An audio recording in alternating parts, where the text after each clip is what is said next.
There are only two reasons why people truly fall in love with you, and neither of them have anything to do with what you look like, what you own, or what you post online. It may feel surprising, perhaps even disappointing at first, but what pulls someone toward you, what makes them stay, grow, and love you, is far more subtle and more sacred. People fall in love with the energy you carry and with how they feel about themselves when they are with you. The image, the words, the charm, they fade, but presence, emotional safety, and the quiet power of self-mastery, they remain. And in that silence, love grows, not as a fire, but as a steady flame. Let us walk this path of understanding, not just to be loved, but to become love itself. When we speak of love, especially the love that draws two people together, most of the world still believes it is about what you do, what you say, or what you show. But those who have truly looked within understand something much deeper. The energy you carry into every room is silently speaking before you ever open your mouth. It's not the smile on your face or the kindness of your words that people first fall in love with. It's the quiet, often invisible signal of your nervous system, the frequency of your presence, the steadiness or chaos that lingers in your posture, your gaze, your breath. You could be dressed immaculately, surrounded by success, or praised by many. But if your energy is restless, anxious, or deeply insecure, people feel it long before they understand it. They won't always be able to name what it is that makes them uneasy or disinterested. They'll just know something doesn't feel right. Likewise, someone may be simple, quiet, and not conventionally attractive. But when they carry a certain inner peace, a grounded clarity, and a warm stillness, people find themselves drawn to them without explanation. That is not accident. It is resonance. It is nature responding to balance. Neuroscience has shown us that our brain is wired to scan the environment for safety. This happens not just in physical spaces but also in relationships. Your subconscious is constantly reading micro signals in others, their tone of voice, the dilation of their pupils, the pace of their breath, the stiffness of their jaw. These signals speak volumes about their internal state. So when someone meets you, what their nervous system is really asking is, do I feel safe near this person? Can I relax here? Or is there hidden tension? This is why we say that energy introduces you before words do. Emotional energy, regulated by your nervous system, becomes the language through which others understand you. And in relationships, it is often the single most important factor. People don't just fall in love with what they see, they fall in love with what they sense. A woman once came to the Shaolin temple. She said, "Master, I feel invisible to others. I do everything right. I dress well, I speak kindly, I stay humble, but I don't feel seen. People look past me." I asked her to stand still, to breathe, and to close her eyes. After a few moments, I asked her what she felt. She replied, "Tension, my chest feels tight." I said, "That tension is what others feel before they see your kindness.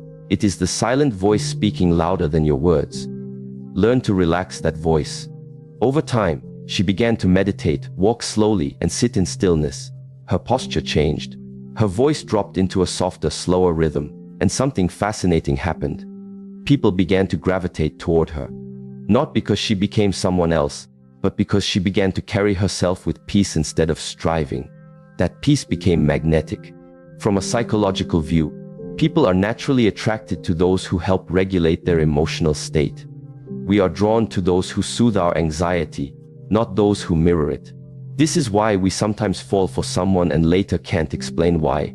It wasn't logic, it was regulation. Their presence calms something in us. And this is what most don't realize: your emotional baseline becomes your relational offering.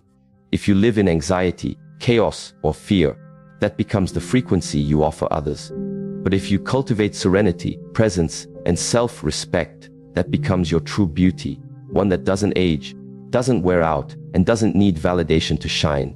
In Eastern philosophy, we are taught that every person carries a field, what some traditions call chi, or life force. This field is not merely metaphorical, it is sensed, felt, and interpreted through the body. When your chi is steady, your presence is steady, and a steady presence is what others trust. This is why, in times of crisis, people turn to those who do not panic. In love, it is no different. The heart leans into steadiness. It doesn't fall for excitement as much as it falls for peace. Consider a garden. The flowers bloom not because the gardener pulls on them, but because the environment, light, soil, water, is right. Likewise, love blooms where the emotional climate is safe, grounded, and spacious. Your energy is that climate, and people fall in love where they feel they can grow without fear. Now let us move deeper into the second reason people fall in love with you. It is not enough to say that people are drawn to your energy. That is the first gate. The second is how they feel about themselves when they are in your presence. This might seem subtle, but it is everything. People do not fall in love with you simply because you are kind, beautiful, or even wise. They fall in love with how those traits make them feel about who they are when they're with you. Love, in this sense, is not an admiration. It is a reflection. They see in you a mirror that shows them their better self, their truer self, their lighter self. If a man feels more alive, more seen, more safe when he's around you, he will interpret that as love. If a woman feels more respected, more beautiful, more inspired in your company, she will associate those feelings with you. The key here is this: it is not about what you do to impress others, but about how present you are to them. Presence is what allows others to unfold. Presence is what allows others to feel enough. And presence cannot be faked. There is a concept in modern neurobiology called co-regulation. It means that one nervous system can calm or elevate another simply through proximity and empathy. When someone is emotionally dysregulated, anxious, overwhelmed, fearful, and they are near a person who is calm, breathing slowly, and grounded, their own physiology begins to align with that calm. This is not theory, it's physical. Heart rate, blood pressure, cortisol levels, they shift in response to connection. This is why, when a child cries, the mother often doesn't need to say much. She simply holds them. Her calm heartbeat, her steady breath, it tells the child's body, "You are safe." And the crying eases. In adults, the pattern is the same. We are looking for those who offer us emotional safety, not control, not excitement, not perfection, safety. Because safety allows the heart to open. So now, let us look at you, not just as a person, but as a mirror. When someone is with you, what do they feel about themselves? Do they feel judged, compared, hurried? Or do they feel like they can breathe again? Do they feel seen without having to perform? Do they feel more aligned with their truth? A young man once asked me why his relationships always ended after a few months. He said, "I give them everything. I buy flowers, I take them out, I compliment them every day. But still, they leave." I asked him, "Do you know how to sit in silence with someone?" He looked confused. "What do you mean?" I replied, "Without trying to impress, without trying to fix or entertain. Just to be fully with them. No agenda, just awareness." He shook his head. "That makes me nervous," he admitted. I told him, "That nervousness is not about them. It's about you. Until you learn to sit with yourself without fear, you cannot offer that peace to anyone else." So he began the practice. Not of dating, but of being alone without distraction. No phone, no noise, no proving. At first it was unbearable. Then slowly the stillness became familiar, then comforting, then joyful. And from that stillness, a new relationship emerged. One where the woman said to him, "I don't know why, but I feel calm around you. Like I can finally take off the mask." That was the beginning of real love. In this way, we return again to the wisdom of the East. Know yourself, and you will know others. The relationship you have with others is always a reflection of the relationship you have with yourself.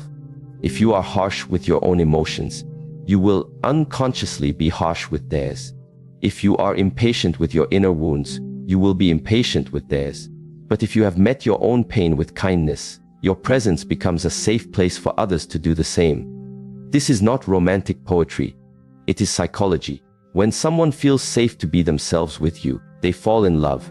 Not with an ideal, not with a fantasy, but with the grounded reality that you make space for their authentic self. And so, the two reasons people fall in love are not outward, they are deeply inward. First, they fall in love with the way your energy interacts with theirs. Second, they fall in love with how they feel about themselves in your presence. These are the roots of lasting connection, not attraction based on need, but resonance based on truth. And the beauty of this understanding is that it doesn't require perfection. It requires presence. It doesn't demand charm, it demands honesty. It is not about changing yourself to be loved. It is about returning to who you already are beneath the noise. The question is not, how can I make someone love me? The question is, how can I become so at peace with myself that the others feel free to love themselves when they're with me? This is the path. It is not a trick. It is not a tactic. It is a way of being. And it begins now in this breath, in the quiet between words, in the awareness of your own energy, your own presence. Stay there. Let that be enough. Because in that stillness, the heart begins to remember what love truly feels like.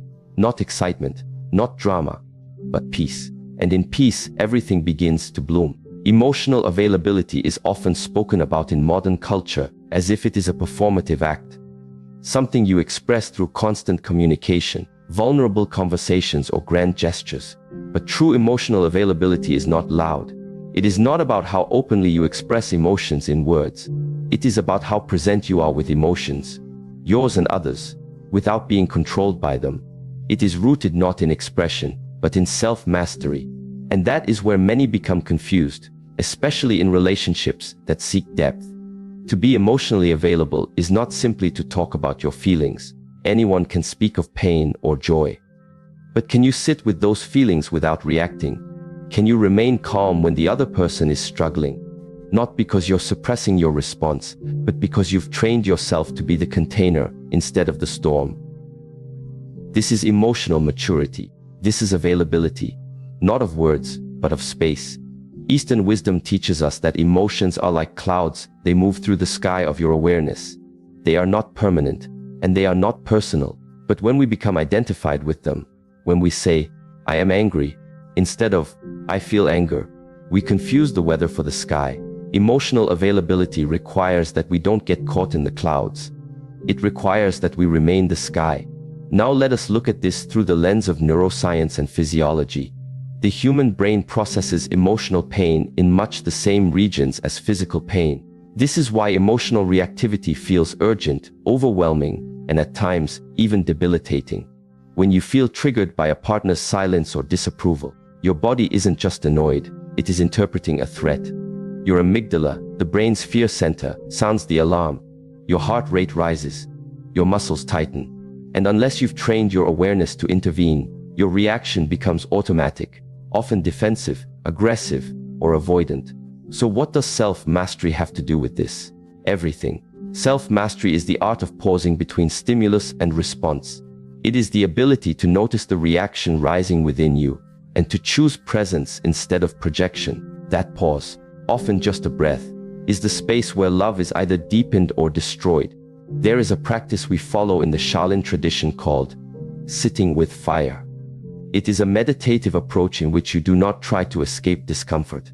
You simply sit with it, like you would sit with a small fire, neither touching it nor running from it. The idea is simple. By sitting still with what is unpleasant, you train your nervous system to remain calm in the presence of emotional heat.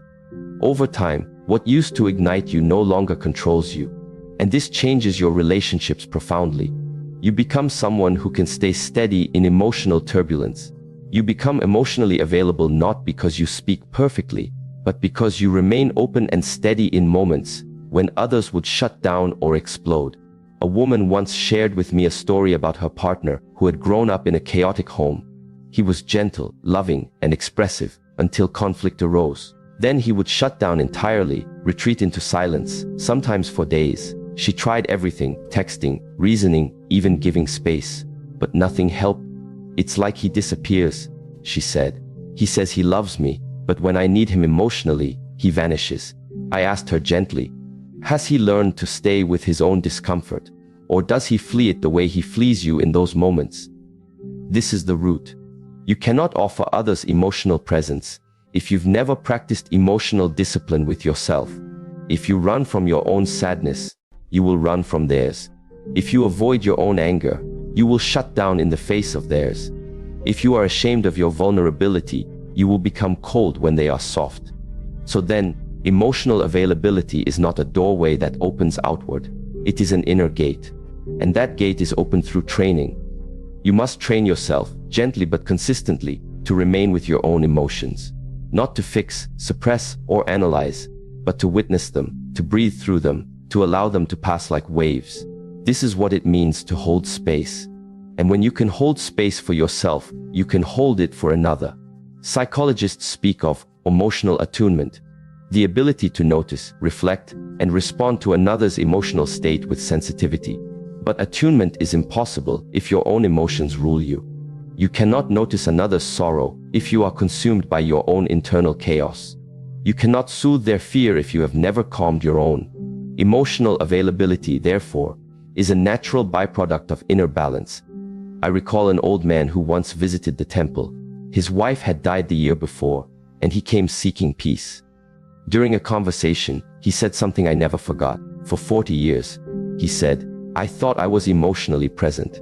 I worked hard. I stayed faithful. I tried to make her happy. But now that she is gone, I realize I never learned how to be still with her sadness. I always tried to fix her pain, to cheer her up. But I never just sat and listened. I was so afraid of her sorrow that I couldn't bear to look at it. This is the lesson. Emotional availability is not about solving or impressing. It is about presence. The willingness to sit beside someone in their storm, not as a rescuer, not as a judge, but simply as a steady presence. That is what heals. That is what deepens love. In relationships, we often confuse attention with availability. Just because someone responds to your messages quickly, compliments you often, or showers you with affection, doesn't mean they are emotionally available. Real availability is revealed when things get hard, when silence creeps in, when disappointment surfaces, when fears arise. In those moments, the emotionally immature will withdraw, defend, or attack. But the emotionally mature will stay. They will breathe. They will listen. They will hold the space for what is real. But how do you cultivate this maturity? Begin with the body. Your breath, posture, and tone of voice are not secondary. They are your foundation. When your breath is shallow, your awareness is limited. When your shoulders are tense, your words are reactive. When your tone is sharp, your energy becomes aggressive even if your words are kind. So train the body first. Practice sitting in silence every day. Observe your breath without judgment. Let it slow. When tension rises, do not fight it. Greet it with awareness. This is not merely meditation. It is relationship training. Because the stillness you practice alone is the stillness you bring into love. Then move to the mind. Watch the stories you tell yourself in moments of conflict. The ego will always craft narratives. She's ungrateful. He doesn't care. I always get hurt. But these are not truths. They are reflexes. The emotionally available person learns to interrupt these reflexes. Instead of asking, what is wrong with them? Ask, what is this moment revealing about me? That shift transforms conflict into a mirror, not a weapon. Then, finally, practice compassion. Not the kind that pities, but the kind that understands. Every person you meet carries unseen wounds. Every sharp word, every withdrawal, every overreaction. These are not just bad habits. They are coping mechanisms formed in the fires of childhood, trauma, and insecurity. Emotional availability means recognizing this, not to excuse harmful behavior, but to understand its roots. And in that understanding, you become less reactive, more curious, more compassionate. This is the emotional landscape where love can grow. One evening, during a walking meditation, I noticed a young couple sitting by the lotus pond. The woman was crying quietly, and the man was sitting beside her, not touching, not speaking, just sitting. After some time, she leaned into him, and he wrapped his arm around her. Later, I asked him, "What did you say to her?" He replied, "Nothing. I've learned that sometimes words just get in the way. I used to try and fix her tears. Now I just sit with her until they dry themselves." That is the wisdom of presence. That is emotional availability. So many chase love hoping it will fix them, complete them, or rescue them from loneliness. But love is not a savior. Love is a sacred space, and emotional availability is the doorway. It is not granted by luck, and it is not found in others. It is forged slowly and deliberately through inner work, conscious breath, and silent strength. We live in a world that rewards quick responses, witty comebacks, and constant stimulation. But love does not thrive in noise. It blooms in quiet attention. It grows in the pause between reaction and response. And the one who masters that pause becomes not just lovable, but loving. So when you find yourself in the presence of someone you care for and tension arises, do not rush to speak. Do not flee or fight. Return to your breath, return to stillness. Ask yourself, can I remain open even now? And if the answer is yes, even for a few seconds, you have taken a step toward becoming emotionally available. This is not a skill that will win applause. It is not dramatic or visible, but it is the foundation of every meaningful relationship you will ever have. The strength to stay present with discomfort. The softness to stay open in the face of fear. The wisdom to remain still in the storm.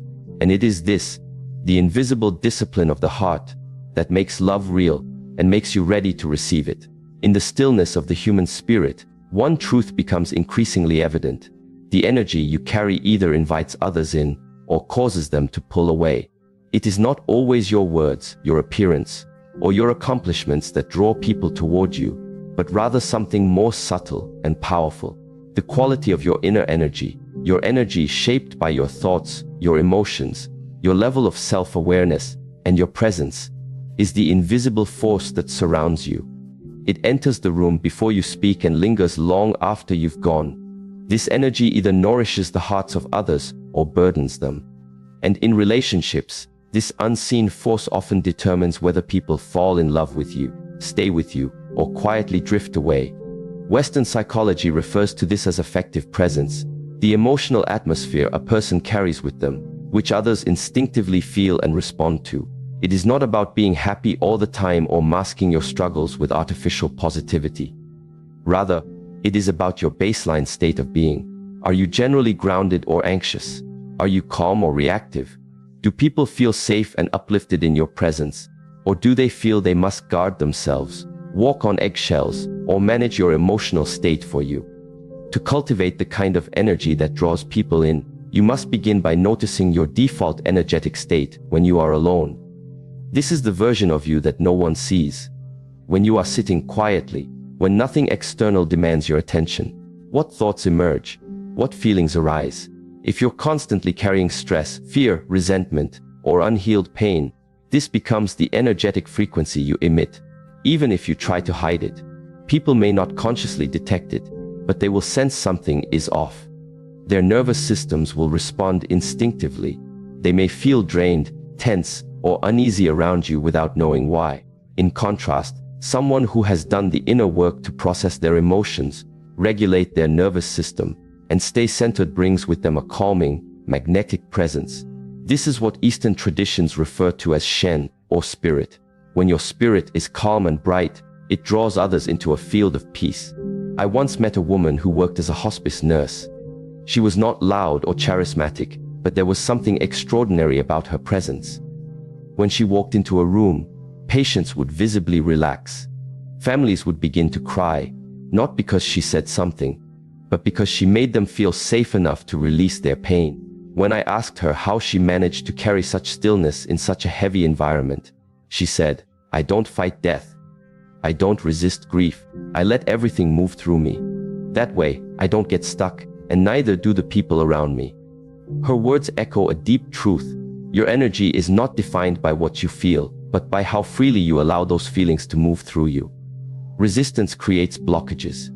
Acceptance creates flow, and that flow is what makes your energy feel clean, calm, and open. In relationships, the energy you bring into connection matters more than your intentions. You may love deeply, but if your energy is filled with anxiety, control, or emotional volatility, others will not feel safe enough to receive that love. Love is not enough when it comes with emotional instability. The heart can only open in the presence of safety. Therefore, to be someone others can fall in love with, you must first become someone who creates energetic safety, not through perfection, but through presence. Consider the story of a man who deeply loved his partner, but constantly feared abandonment. He would frequently check her phone, question her tone, and seek constant reassurance. "Do you still love me?" he would ask, even on good days. Though he claimed to love her, his energy transmitted insecurity, not trust. Eventually, she left. Not because she didn't love him, but because his energy became exhausting. She could not carry his emotional instability along with her own. Love cannot survive when one person must hold the weight of another's unhealed wounds. This is why energy management is not just spiritual practice. It is relational responsibility. Your energy is your offering, and when it is heavy, chaotic, or demanding, others feel the burden of carrying what you haven't yet processed. When it is balanced, warm, and aware, others feel nourished by your presence. Relationships that last are not always built on passion. They are built on the quiet, consistent peace of being around someone who has mastered their inner state. From a physiological standpoint, your nervous system plays a central role in this. When you are anxious or angry, your sympathetic nervous system activates, creating a fight or flight response. Your heart rate increases, your voice becomes sharper, your facial muscles tighten. These micro signals are perceived by others on a subconscious level. Their own nervous systems react accordingly. If they sense danger, even emotional danger, they may unconsciously shut down or distance themselves. In contrast, when your parasympathetic system is active, when you are relaxed, centered, and grounded, your voice softens, your eyes convey warmth, your gestures slow. This signals safety, which invites connection. You don't need to say a word. Your body communicates whether someone can trust you with their emotional world. This is why disciplines like Qigong, breathwork, and mindfulness are not just tools for self-care. They are foundational for healthy relationships. The stillness you cultivate in solitude is what enables you to remain grounded in conflict. The breath you deepen when alone is the breath that steadies you when your partner is overwhelmed. Every moment you spend training your body and mind to return to center becomes a gift to those you love. A young woman once told me about a mentor she admired deeply. She doesn't say much, she explained, but when she looks at you, it's like she sees everything, and somehow, you still feel safe. That is the power of conscious energy. It sees without judging. It listens without interrupting. It accepts without trying to control. This is what makes people feel seen, known, and loved. Not what you do, but how you be. So how do we practically begin to shift our energy to become more magnetic, grounded, and trustworthy in relationships? First, we must examine the stories we tell ourselves about love. Many carry subconscious beliefs such as, I am unworthy of lasting love, or people always leave me. These beliefs shape your energetic baseline, whether you realize it or not. They influence how you show up, whether you're defensive, anxious, or emotionally distant. To shift this, you must first become aware. Notice your inner dialogue, question its origin. Is this belief truly yours, or was it inherited through pain, trauma, or cultural conditioning? Then, begin to replace these beliefs not with grand affirmations, but with simple truths anchored in the present. I am learning to be safe with myself. I am cultivating the kind of presence I wish to receive. I am not my past. I am who I choose to be now. As you repeat these truths with sincerity, your energy begins to change. Others will not see the words, but they will feel the shift. You will become less desperate for validation, more centered in self-respect. And this energetic self-possession is deeply attractive, not because it tries to be, but because it radiates clarity. We must also become aware of how we speak. Your tone, your pace, your volume, they all transmit energy. When you speak with urgency, people feel pressure.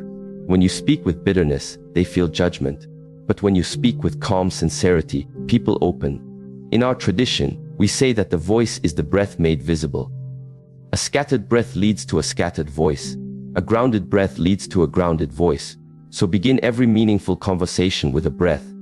Not a shallow, unnoticed inhale, but a conscious, rooted breath from the diaphragm. This simple act will align your mind, body, and intention. And that alignment is what creates coherence in your energy. Another important practice is energetic hygiene. Just as you bathe the body to remove physical residue, you must cleanse your energy to release emotional residue. This can be done through meditation, conscious movement, time in nature, or simply sitting in silence and releasing the day's emotions without clinging to them. If you walk into a relationship conversation filled with the stress of your day, the energy of your past, or the residue of an argument, you bring that weight into the interaction. But if you cleanse your field, if you take even 10 minutes to breathe, release, and return to center, you show up as a new person, one who is fully present, not polluted by what came before. In a world filled with performance, emotional masks, and unhealed wounds, A person who carries clean energy becomes a sanctuary. People may not know why they feel safe around you. They will just know that they do. And in that safety, love begins to flow. I once guided a couple who were struggling with constant arguments. The words changed, but the energy remained the same: reactive, accusatory, impatient. So I asked them to do something simple. For 1 week, before every conversation, they were to sit silently together for 3 minutes. No talking, just breathing. At first, they resisted. How will this solve anything? They asked. But after a few days, they reported something curious. The intensity of their arguments softened. Their tone shifted. We still disagree, the woman said, but somehow, I don't feel like I need to win anymore. I just want us to stay connected. This is the miracle of energy alignment. When the body is calm and the breath is synchronized, the mind becomes less hostile. And when the mind softens, the heart reopens. You must understand that your energy is your message. Before anyone falls in love with your words, your face, or your mind, they fall in love with how you make them feel. And how you make them feel is not determined by your effort, but by your frequency. If you wish to attract deep, lasting, meaningful love, become a source of peace, presence, and strength. Let your energy become a safe place where others can rest. Not because you take their pain, but because you have learned to sit with your own. This journey is not about perfection. You will have days when your energy is scattered, your breath is shallow, your patience is thin. But even on those days, you can return, you can pause, you can choose stillness again.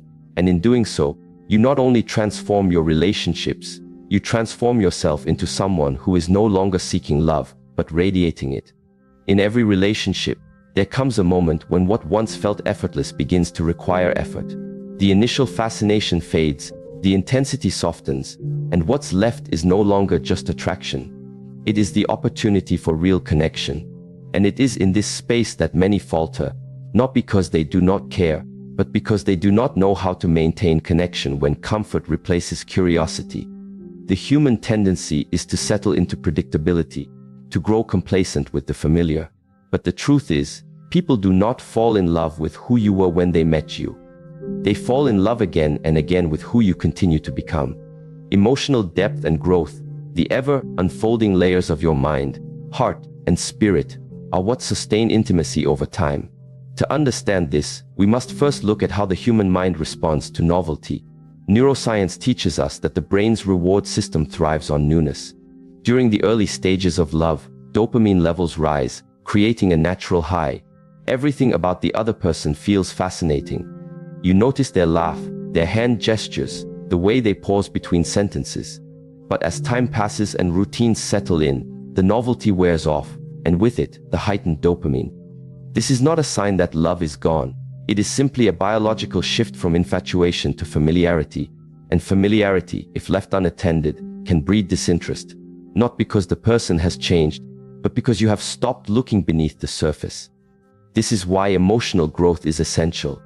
Growth renews the bond. It keeps the connection alive by offering new dimensions of self to explore, to witness, and to honor. Think of a tree. In spring, it blooms.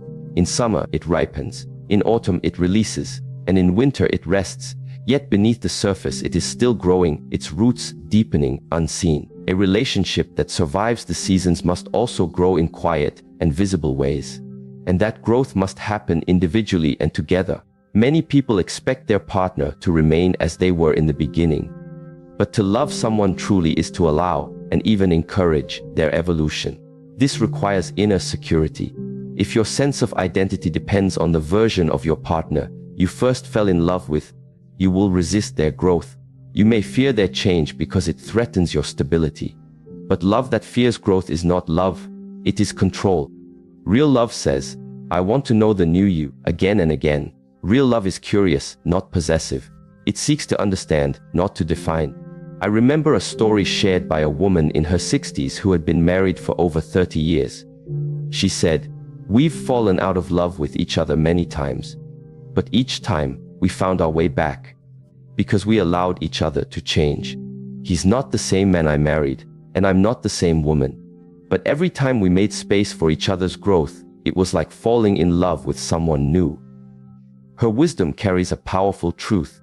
Relationships stagnate not because people change, but because we stop listening to who they're becoming.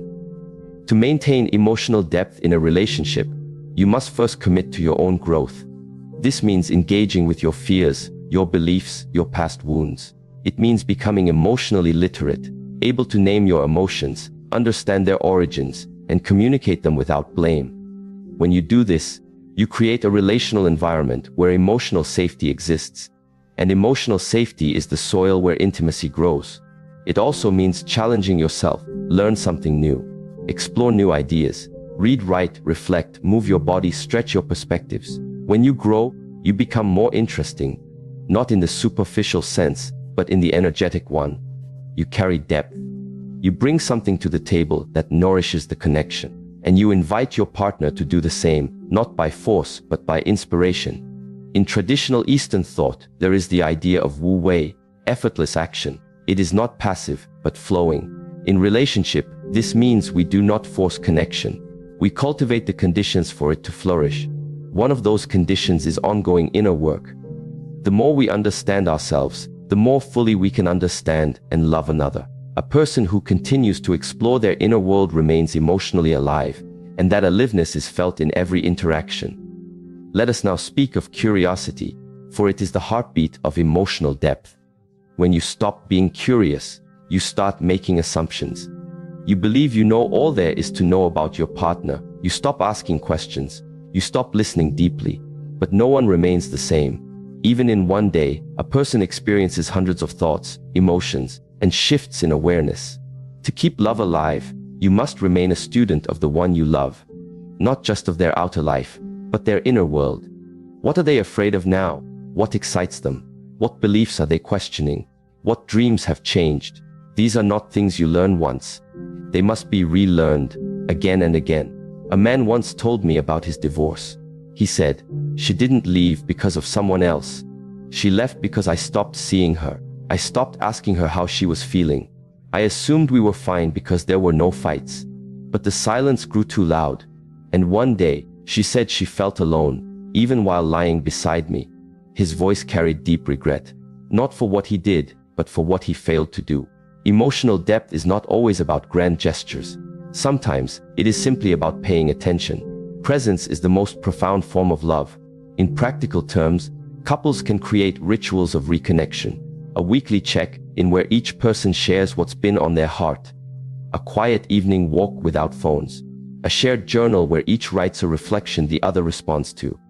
These simple practices deepen emotional intimacy. They send the message, "I still want to know you." Emotional depth also requires vulnerability. This is not the same as oversharing. It is about authenticity. Saying, "I feel hurt," rather than hiding behind sarcasm. Saying, "I need support," rather than pretending to be fine. Vulnerability invites closeness. But it must be offered in a safe environment, which is why it also requires emotional responsibility. You cannot demand vulnerability from another while punishing them for expressing it. Both partners must learn to hold space for fear, for pain, for uncertainty, without rushing to fix, defend, or judge. One woman shared a powerful insight after years of marriage counseling. She said, "I used to think we had to solve everything, but now I know, sometimes, we just need to witness each other. When my husband tells me he's overwhelmed, I don't try to change it. I just sit with him. And that alone makes him feel loved." Emotional depth is less about answers and more about presence.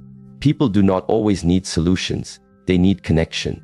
Spiritual teachings remind us that love is not static. It is a river, always moving. If we try to hold onto a single version of it, we will find only emptiness. But if we allow it to evolve, we experience its true nature, ever expanding, ever deepening. This requires that we too become fluid, that we do not resist change but flow with it. In a relationship, this means letting go of the fantasy that love will always feel the same.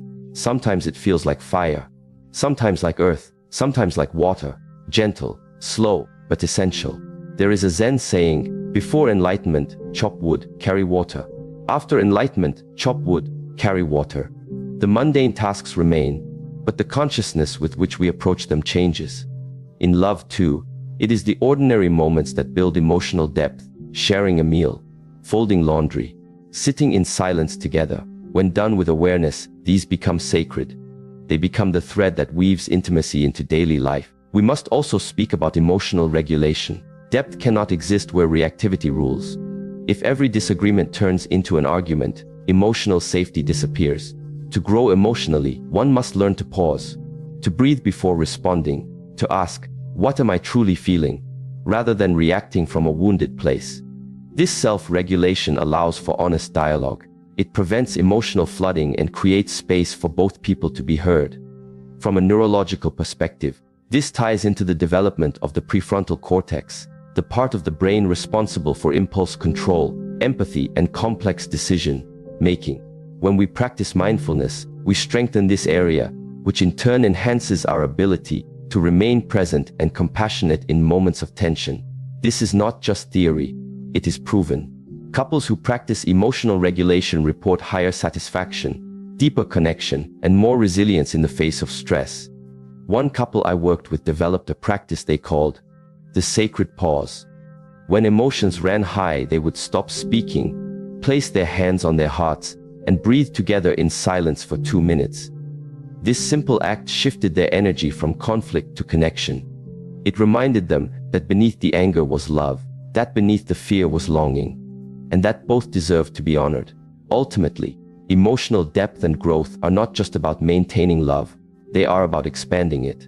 Every conversation, every silence, every conflict is an opportunity to go deeper, to know more, to love more, to understand more, but only if we remain open, only if we choose again and again to meet each other not from who we were, but from who we are now and who we are becoming.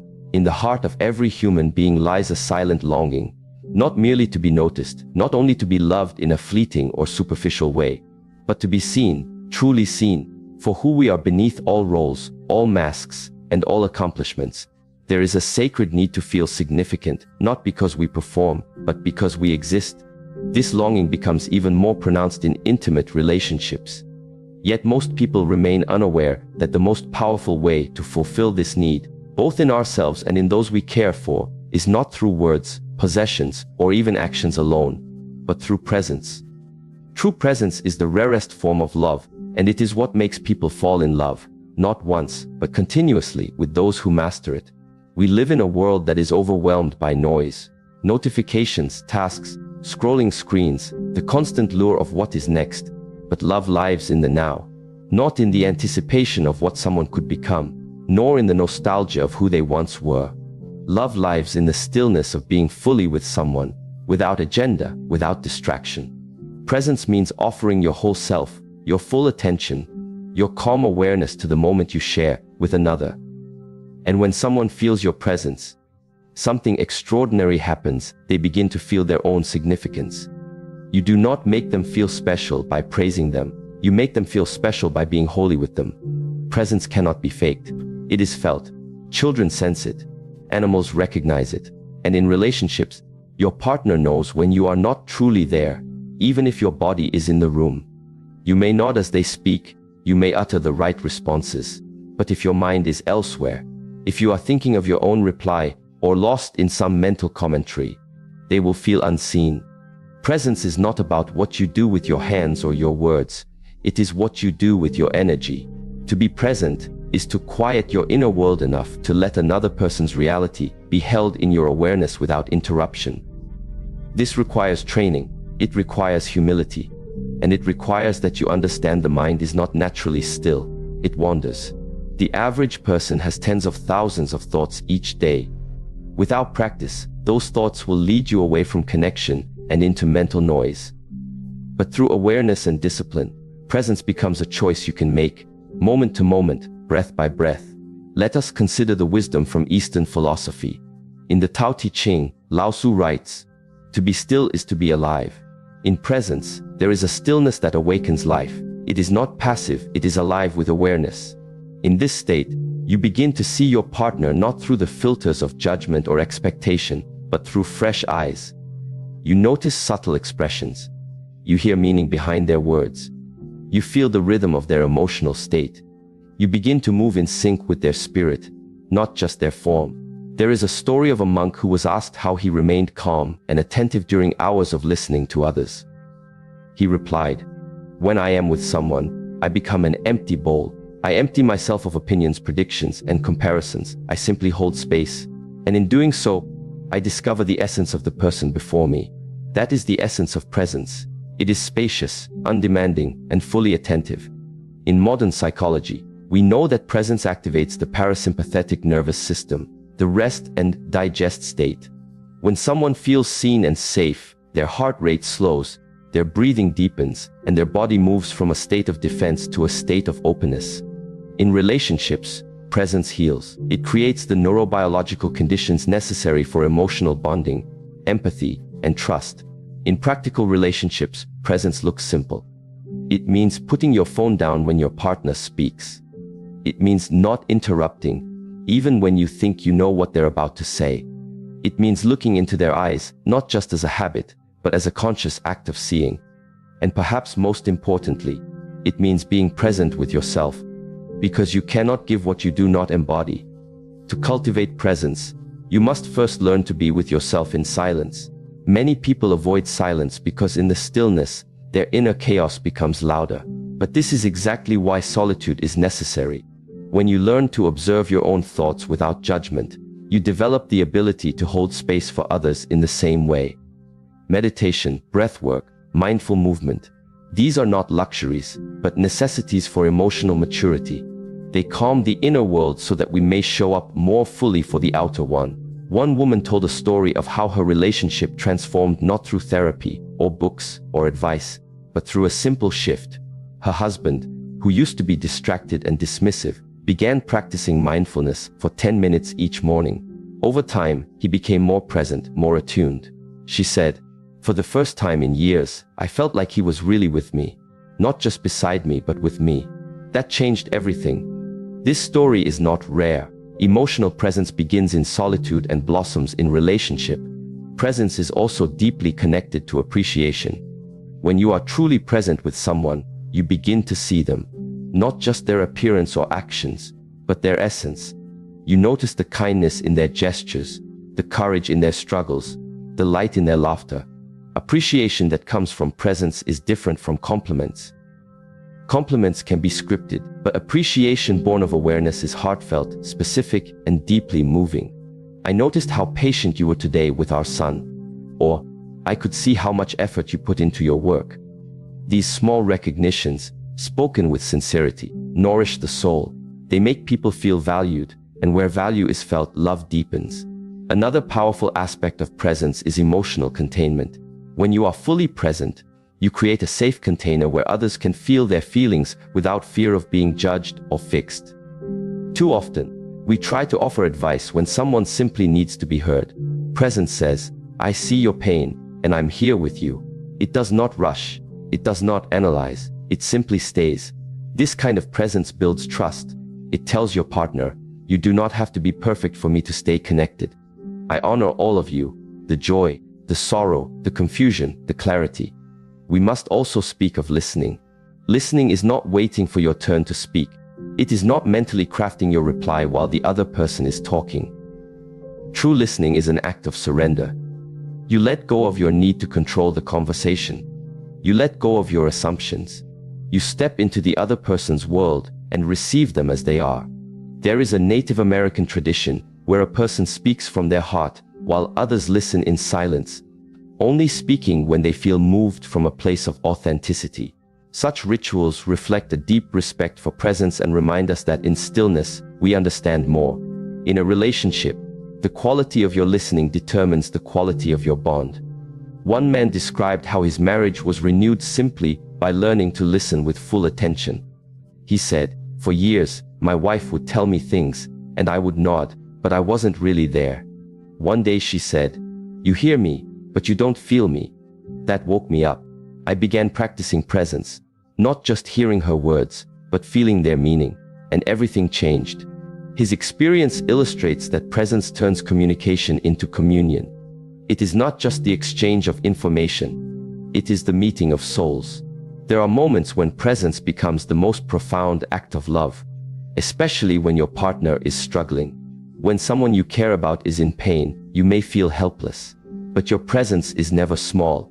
It is the most powerful gift you can offer.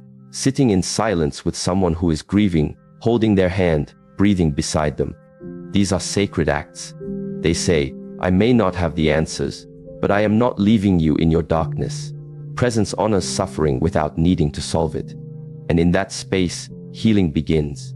Presence also includes how we show up in physical closeness. A touch delivered with full awareness carries healing energy. A hug given with stillness, not rush, becomes a sanctuary. The human body responds to presence. It softens, it releases. Physical presence becomes emotional presence when the energy behind the gesture is mindful, tender, and genuine. The greatest relationships are not built on fireworks or fantasy. They are built on presence. Day by day, moment by moment, in the quiet decision to show up fully for one another. Not because it is always easy, but because it is sacred. When you are present, your energy communicates. You matter. You are enough. I am here. This frequency is felt even without words. In the teachings of Zen, there is a concept known as Ichigo Ichi, own time, one meeting. It suggests that every moment is unique and will never occur in exactly the same way again. When you are with someone, especially someone you love, treat that moment as precious. Do not assume there will be endless tomorrows. Be fully there. Let your eyes meet without distraction. Let your breath match theirs. Let your attention become a silent form of prayer. In relationships, presence builds a foundation that withstands time. Beauty fades, roles shift, circumstances change, but presence, the steady heartbeat of love, remains. It deepens through practice, through patience, through humility, and it becomes a light that guides not just the relationship, but the individuals within it, back to themselves. Presence teaches us the essence of love is not in grand declarations, but in quiet devotion. It is not what you give materially, but how you give your attention. It is not how many times you say, I love you, but how often your energy says, I am with you. To love well is to be here, truly here, with yourself, with another, with life as it unfolds.